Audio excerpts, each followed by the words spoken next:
Bonjour tout le monde, c'est Amir de The Voice. Je suis très content d'être en finale ce samedi soir. Bonjour, c'est Kenji. Retrouvez-moi samedi dans la finale de The Voice. Bonjour, c'est Wesley, finaliste de la saison 3 de The Voice. Salut, c'est Maximilien. Vous êtes sur leparisien.fr. Vous pourrez me retrouver dès demain soir pour la finale de The Voice. Ben là, je me sens un peu stressé et voilà. Peur et un peu de doute de savoir qui est-ce qui va être The Voice. Ou... Je commence à réaliser parce qu'on est vraiment la veille et que je vois que l'ambiance dans les studios elle est beaucoup plus sérieuse que d'habitude. Encore assez serein pour l'instant, ça va monter au fur et à mesure. Ça va sûrement être les quelques heures avant le spectacle, mais pour l'instant, ça va, c'est encore la bonne ambiance, on se marre. On va dire que mon bonheur est quasiment tangible et palpable, mais je suis très content. Je n'arrivais pas à imaginer jusqu'à quel point, mais c'est certainement pas la finale. Je n'avais pas envisagé ça. Franchement, jamais, jamais je croyais arriver en finale. Non. Il faut arriver au stade de la demi-finale, effectivement, on savait que ça allait être ric-rac. Là, je me disais, effectivement, la place en finale, elle est complètement possible. Tout pareil pour lui. Je ne sais pas si je réalise tout à fait l'enjeu du point de vue de la compétition, le niveau où on est arrivé et qu'en fait on est juste à côté et très proche du titre de The Voice. Donc voilà, aujourd'hui j'ai la surprise d'être en finale, j'en suis vraiment heureux. Je ne sais pas si je suis tellement plus méritant que tous les autres qui ne sont plus là parce qu'il y a vraiment du talent encore plus sur cette saison encore. J'imagine que ma voix particulière quand même aura été un gros point fort. Pas mes abdos, ça clairement pas. Je n'ai pas encore travaillé assez là-dessus, mais j'y compte bien. D'ici demain c'est mort par contre, alors il fallait que je m'y prenne plus tôt. Je ne me pose pas vraiment la question en termes de points forts ou de points faibles. Je n'ai pas eu la chance d'apprendre la musique, c'est quelque chose qui est vraiment dans le ressenti. La seule chose dont je suis persuadé, c'est que lorsque je prends le micro, j'essaye de donner le meilleur de moi-même.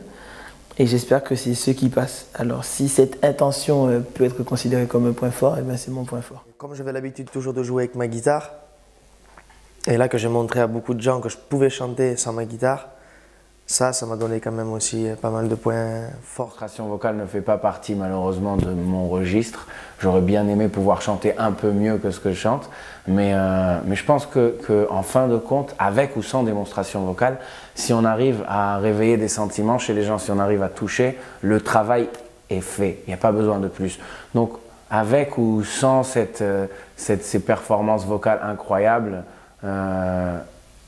dès qu'un chanteur y arrive, c'est qu'il a fait le bon travail. Mes points faibles, mon manque de technique, je dirais, même si pour les gens, apparemment, ça n'a pas l'air d'être vraiment un point sur lequel ils se focalisent. Mais pour moi, ce serait mon manque de technique et d'expérience vraiment. Chanter en anglais, que je ne savais pas aussi pour la première fois, j'ai toujours essayé d'aller chercher un peu loin, quoi. La chose un peu dure. Je ne réfléchis pas à ce qu'il y a de points faibles ou pas. Je pars du principe, encore une fois, que si mon fils vient m'offrir un cadeau avec toute la fragilité qui caractérise un enfant, je n'aurais pas à avoir qu'il a balbutié dans les mots en me donnant ce cadeau. Je serais juste touché par ce qu'il me donne. J'ai choisi de faire The Voice parce que je savais que j'allais être jugé proprement pour ma voix et pour aucune autre chose. Du fait que je suis venu faire une audition avec des chaises retournées. J'ai pas voulu jouer sur quoi que ce soit qui est en rapport avec avec tout ce qui est autour de la voix, même si ça a une importance artistique, c'est sûr. Mais au long terme, je pense que dans l'immédiat, j'ai voulu savoir que j'ai ma place en tant que chanteur. Ensuite, les choses qui se sont passées plus tard. Si je suis encore là grâce à ce qui paraît, je suis vraiment content d'être un beau gosse. Je pense que le public n'est pas dupe et le public est sensible à certaines énergies, à certaines choses. Alors effectivement, si jamais un talent est beau et qu'il chante bien, c'est pas de sa faute. J'ai envie de dire que c'est bien. Je me dis que c'est aussi vrai que pas vrai, quoi. Parce que les gens qui sont en finale, ils le sont de manière légitime malgré tout. Sinon, les coachs se seraient pas retournés sur eux au départ. Après, le public a préféré des garçons. C'est vrai qu'une majorité de filles, j'ai l'impression, votent dans cette émission-là. Est-ce que ça a été que pour une sensibilité physique, que pour une sensibilité vocale? Ce qui est sûr, c'est que ceux qui se retrouvent en finale, en tout cas, ne déméritent pas, même si effectivement il y avait des filles qui avaient des voix incroyables et qui auraient tout autant mérité. Mais comme je le disais. Ça fait beaucoup plaisir de voir qu'il y a si tant de gens qui comptent sur nous ou qui pensent vraiment à nous, comme je vois toutes les fans des fois qu'ils attendent devant le studio toute la journée.